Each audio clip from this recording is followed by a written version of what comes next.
Let's learn Assam চেনেলটোত আপোনালোকক স্বাগতম জনাইছোঁ। আজি আমি এইখন ভিডিঅ'ত অতুল চন্দ্ৰ হাজৰিকাদেৱৰ ওপৰত কিছুমান ইম্পৰ্টেণ্ট কুৱেশ্যন আৰু এনচাৰ আলোচনা কৰিব গৈ আছোঁ, যিখিনি হাইস্কুল টেটৰ বাবে বহুতে গুৰুত্বপূৰ্ণ। প্ৰশ্ন 1টো চাই লওক। প্ৰশ্ন 1ত দিয়া আছে, অতুল চন্দ্ৰ হাজৰিকাদেৱৰ জন্ম ক'ত আৰু কেতিয়া হৈছিল? অতুল চন্দ্ৰ হাজৰিকাদেৱৰ জন্ম 1903 চনত গুৱাহাটীত হৈছিল। প্ৰশ্ন 2ত দিয়া আছে, সাহিত্যাচাৰ্য উপাধিৰে কাক জনা যায়? সাহিত্যাচাৰ্য উপাধিৰে অতুল চন্দ্ৰ হাজৰিকাদেৱক জনা যায়।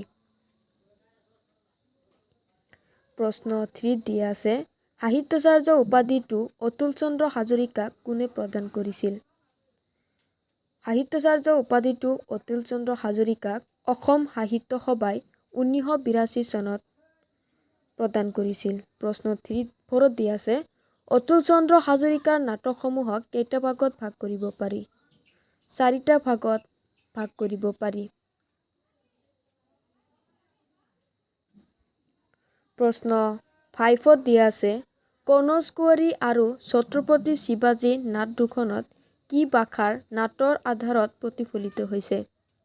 বঙালী ভাষাৰ নাটৰ আধাৰত প্ৰতিফলিত হৈছে। প্ৰশ্ন 6ত দিয়া আছে, অতুল চন্দ্ৰ হাজৰিকাই বেছিভাগ পৌৰাণিক নাটক কি চন্দত ৰচনা কৰিছে? অতুল চন্দ্ৰ হাজৰিকাই বেছিভাগ পৌৰাণিক নাটক অমৃতাক্ষৰ চন্দত ৰচনা কৰিছে। প্ৰশ্ন 7ত দিয়া আছে, অতুল চন্দ্ৰ হাজৰিকাৰ মানস প্ৰতিমাৰ কাহিনী ক'ৰ পৰা লোৱা হৈছে? ফাৰ্চী সাহিত্য শ্বিৰ ফৰহাদৰ পৰা লোৱা হৈছে। প্ৰশ্ন 8ত দিয়া আছে, অস্পৃশ্যতাক লৈ হাজৰিকাদেৱে কোনখন নাটক ৰচনা কৰিছিল? হাজৰিকাদেৱে কল্যাণী নাটকখন ৰচনা কৰিছিল। প্ৰশ্ন 9ত দিয়া আছে, কিং লীয়াৰ নাটকখন হাজৰিকাদেৱে কি নামেৰে অসমীয়ালৈ অনুবাদ কৰিছে? কিং লীয়াৰ নাটকখন হাজৰিকাদেৱে অশ্ৰুতীৰ্থ নামেৰে ৰচনা কৰিছে। প্ৰশ্ন 13ত দিয়া আছে, হাজৰিকাদেৱৰ নাটৰ বৈশিষ্ট্যসমূহ কি কি?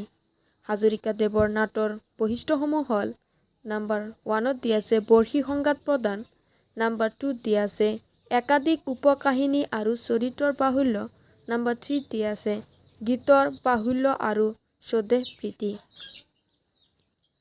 প্ৰশ্ন 11ত দিয়া আছে, অতুল চন্দ্ৰ হাজৰিকাই কোনখন গ্ৰন্থৰ বাবে সাহিত্য অকাডেমী বঁটা লাভ কৰিছিল? অতুল চন্দ্ৰ হাজৰিকাই মঞ্চলেখা গ্ৰন্থৰ বাবে 1969 চনত সাহিত্য অকাডেমী বঁটা লাভ কৰিছিল। প্ৰশ্ন 12ত দিয়া আছে, অতুল চন্দ্ৰ হাজৰিকাদেৱে কোন চনত পদ্মশ্ৰী সন্মান লাভ কৰিছিল? তেখেতে 1971 চনত পদ্মশ্ৰী সন্মান লাভ কৰিছিল। প্ৰশ্ন 13ত দিয়া আছে, হাজৰিকাদেৱৰ মৃত্যু কিমান চনত হৈছিল? হাজৰিকাদেৱৰ মৃত্যু 1986 চনত হৈছিল। Thank you for watching my video. If you like my video, please subscribe to my channel. Thank you.